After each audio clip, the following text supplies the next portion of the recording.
Well, good morning, our beloveds. Our another has been wondering what it would look like on this side of the divide.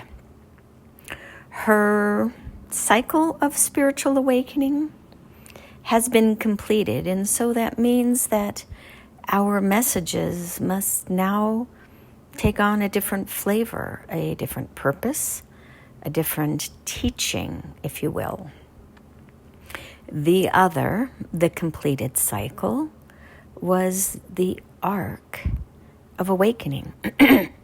What it looks like, what it feels like, and we knew that it would be a guide for others. So we have asked our another to compile a book of sorts from these teachings to help those who find themselves in a similar place as she found herself through her first awakening, and to give insight on what it looks and feels like through a journaled story, if you will. You can read through all of these 600 plus channeled messages if you desire. It's a thick one. To find the pattern, or we have asked her to come up with a teaching, a book of sorts, but broken into modules with the intention of guiding others who don't have access to somebody. And our teachings were intentionally prophetic. We guided it. She is the muse. She is our channel, our another, our willing participant who said, "Not my will, thy will be done." That is not only applied in the Christian context, it is the surrender journey. When an individual truly surrenders to spirit, to their guidance team, to whomever they elect as their God, right? It then flows through.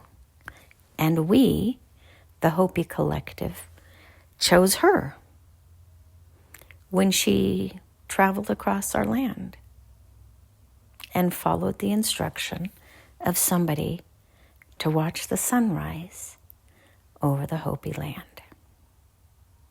We initiated her with light, with the sun god. That day she began seeing energy fields, and we must say she handled it better than we thought she would, because she called the shaman and said, "What the hell is going on? I am seeing green blobs in trees that are dead, that have no leaves." And the shaman said, "Oh, honey, you're seeing energy fields." And that was her initial initiation, followed up with her September Kundalini awakening.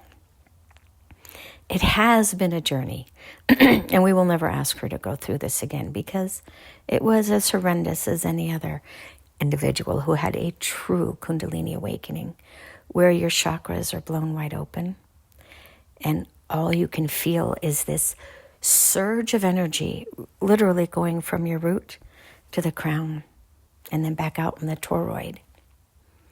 It is hard for your body to make sense of so much energy flowing through, and each person will feel it differently based on their own internal vibration. If you had a higher vibration when this was initiated, it won't be as horrendous in certain ways, only because your own vibration, the cells themselves, were higher. And for those who were deep in drug use or things that generate a very low vibrational bodily experience, for them, the contrast would be even greater. And then it is generally, when done well, a matter of integrating this, normalizing this, teaching an individual to relax into their body, to allow it to move through. Acupuncture, herbs, massage, There are a lot of ways of helping to integrate this into the body more fully. Think of like pizza dough kneading.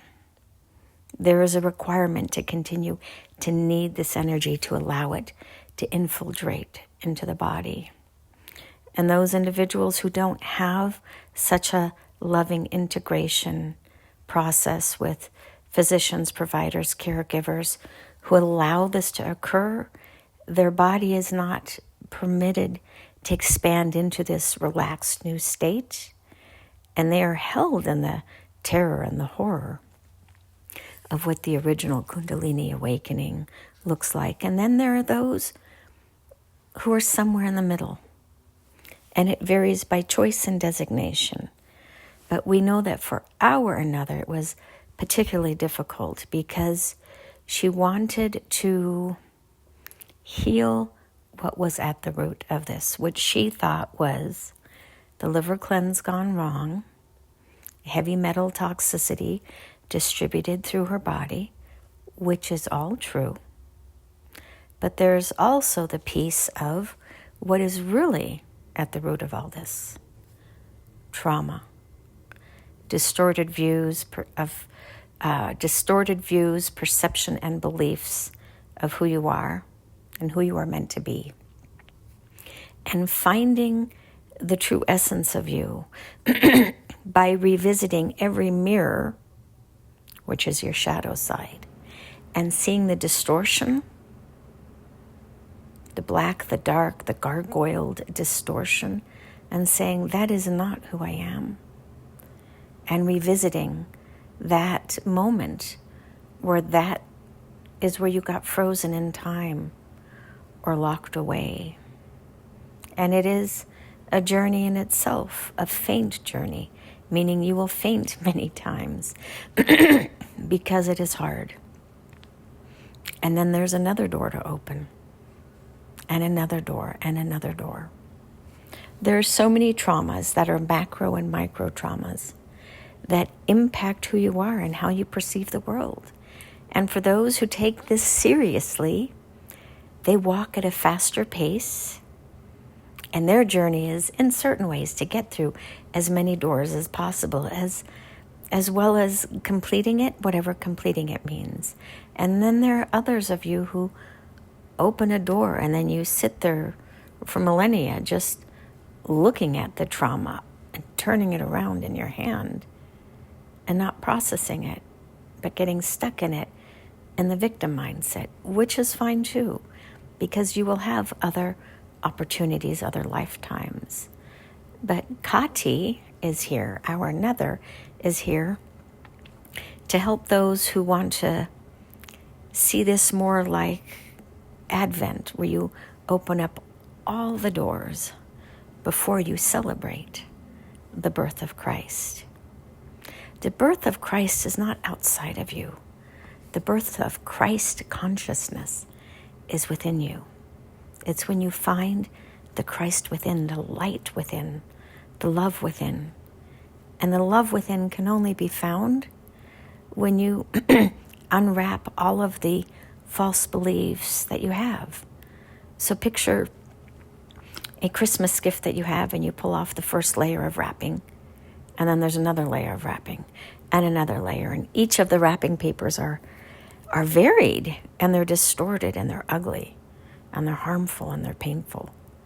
And you just keep unwrapping the next one and the next one until you unwrap it, the last one, and there you are, a shiny, golden jewel of a gem that sparkles and radiates, and when you hold it up to the light, is multifaceted with the rainbow of love coming through. That is who you all are. Think of a water drop or a teardrop. At the top is the point, at the bottom is the bulb, and it is a diamond, and it is just spinning in the sun, glistening, shaping itself into nothing else. It just is perfection. A beautiful, golden, gem or jewel. Now, you're probably wondering, how can it be golden if it is a diamond and it is that pure white light? It is a perspective. You call this white light, but let's just call it golden. You can change the terminology as well that you use for this faceted diamond. That is the traditional color. Instead of calling it white or clear or pure, call it golden. It is your choice. You get to radiate in the color spectrum that you desire because you are a faceted diamond with no singular presentation. All the colors of the chakras, not only the ones that you have been taught, but this multifaceted diamond holds every single color, every single aspect, every single presentation of who you could be. Explore them all, put them all on. Don't limit yourself. You are love. This is the great I am. When you just simply say, I am, or Om,